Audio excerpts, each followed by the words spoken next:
Hermione's Song, Chapter 16. Hogwarts School of Witchcraft and Wizardry. Ron stared at his sister and wiggled a finger in his ear, sure that something was interfering with his hearing. "Ginny, what did you call him?" he wondered aloud. Ginny walked over to Ron and put her hands on his shoulders. "Ron, you're my brother and nothing can change that, and right now I need your help," she told him firmly. This seemed to snap Ron out of his fog. He had always been protective of his little sister. In the Burrow, family always came first, even if that family member was a total ponce like Percy. "I will explain everything to you and Harry, but first I need to talk with my biological father," she stated. "I need you to keep an eye on Harry while I do that. Make sure he doesn't go and do something stupid," she said softly. "Right, Harry, nothing stupid," Ron managed to say, his mind still trying to process the fact that the doctor claimed to be his sister's biological father. He looked like he was maybe 10 to 12 years older than her. Ron shook his head and made his way up to the room he shared with Harry. Immense waves of guilt flooded the doctor as he realized what had just happened. By asking Ginny to open the watch, he might as well have killed the youngest Weasley with his own hands. The doctor watched Ron go into the bedroom and then turned to face Ginny, his heart full of remorse. "I'm sorry, Ginny, I wasn't thinking," he apologized. "All I could think of was the possibility that I wasn't the only Time Lord left. It never even crossed my mind that Ginny Weasley would cease to be," he said sadly.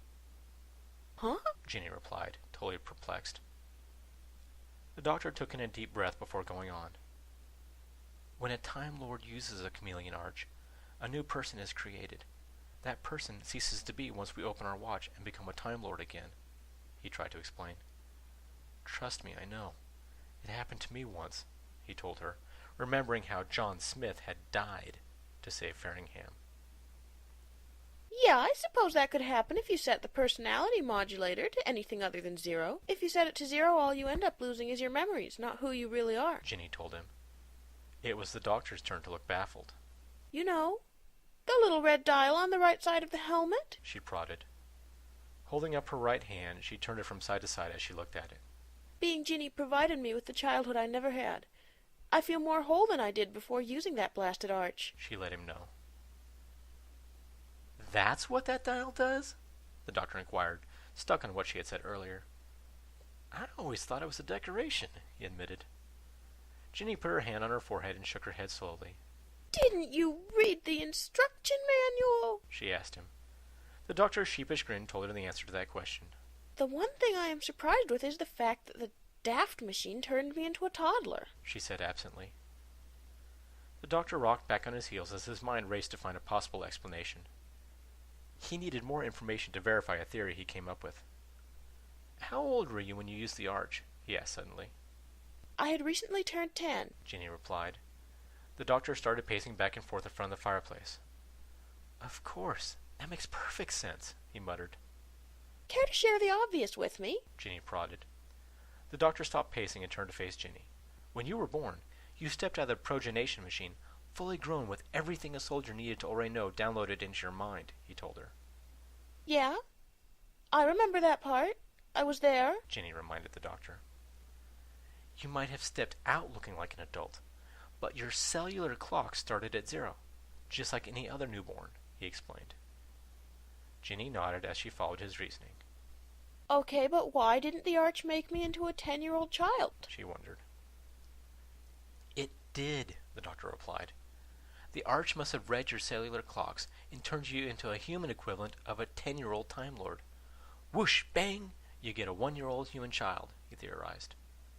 His expression suddenly became serious as another thought struck him. "Where did you manage to find a chameleon arch anyway? I've never seen one outside a TARDIS before," he asked her. "The room of requirement, of course," Ginny replied as if that explained everything. She saw that his father was about to ask another question, so she took a step towards him and put her hand on his arm. "I understand you have a lot of questions, but there's a young man who needs them answered more than you do right now," she quietly stated. "Dad, I love Harry, and I want to tell him who and what we are, so there won't be any secrets between us. I'm not asking your permission. I'm just letting you know what I'm going to do," she told him. The doctor leaned forward and rested his forehead against hers. He tilted his head slightly from side to side as he looked her in the eyes. Headstrong, more than a little bit reckless, and willing to follow her heart no matter what the consequences, he summarized what he saw in her eyes. An involuntary grin spread across his face. That's my girl, he whispered proudly. Straightening up, he placed another kiss on her forehead. Not that you need it, but you have my permission, he told her. He motioned with his chin towards the boys' bedroom. Go on, he offered. Ginny hugged him once and then started for the stairs. She stopped at the base and looked back at him. It's probably safe for you to go after Hermione now, Dad. You really should tell her everything you know, she suggested. You two make such a cute couple, she teased him. My God, I'm giving dating advice to my 900-year-old dad, she muttered as she made her way up the stairs. The doctor left the dorm in search of Hermione. When Ginny reached the boys' room, she knocked on the door. Harry, we need to talk, she yelled through the heavy wood door. Ginny heard muffled voices talking in the room, and then Ron shouted, He says he doesn't want to talk to you. Harry, if you ever cared about or trusted me, please come down to the common room so I can explain what you thought you saw, she shouted, turning on her heel, and hoping she was right about Harry. Ginny walked back down to the common room to wait for him. After a few minutes, the doors to the boys' bedroom opened, and Harry came out alone. He walked silently down the stairs and chose a seat as far away from Ginny as he could. Since the moment he left his room, he refused to look her in the eyes. Thank you, Harry, Ginny acknowledged. I have to warn you, you're going to need to keep an open mind because things are a bit complicated, she warned him. How complicated? Harry asked, thinking that finding his girlfriend in the arms of a mysterious man a decade older than her wasn't really all that complicated once he thought about it. The doctor was a pretty charming bloke, after all. Ginny took in a deep breath and gave Harry a crooked smile. The doctor's my biological father, and we're not human-level complicated, she replied. Harry had been thinking of several different scenarios to explain things in an effort to dull the pain of her apparent betrayal, but that was definitely not one that he considered. Not human? He responded slowly. Well, I started out not human, then I was for about 14 years, and now I'm not any more, Ginny told him, realizing it sounded a lot like one of her father's explanations. I'm sorry, I didn't quite follow that, Harry admitted. Ginny had a slightly confused look on her face as she tried to come up with a better way to explain things.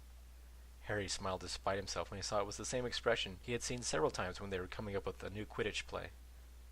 Ginny walked over to Harry and took him by the hand. He allowed himself to be pulled up off the couch. Taking his hand in hers, Ginny placed it on the center of her chest. What do you feel? She whispered. Harry focused his attention on his hand. He felt the steady beat of her heart. I can feel your heartbeat, he replied, not sure what she was getting at. Ginny took Harry's other hand and placed it on her side, just slightly lower than his other hand. And here? She asked softly. Harry's eyebrows furrowed as he tried to make sense of what he was feeling. Another heartbeat? He asked in surprise. Harry could tell it was a second heartbeat because it was slightly out of sync with the first one. Still holding his hand to her, Ginny looked Harry in the eyes. Just because I'm not human doesn't mean I'm not the Ginny you know, she promised him. I'm still the girl you saved from the basilisk and who has loved you from the very first moment she saw you at platform 9 3/4, she assured him. The only thing that has changed is that I now have 2 hearts to give you instead of 1, Harry James Potter, she whispered and leaned forward to kiss him. As soon as their lips met, Harry let his hands move to her back and pulled her closer to him. Ron figured he had given Ginny and Harry enough time, and decided to have her explain to him what was going on. He moved to the top of the stairs and looked down into the common room. Oh, bloody hell, he swore wearily when he saw his sister and best mate sharing a very passionate snog. Ron turned around and went off to bed, realizing explanations were probably going to have to wait until the morning.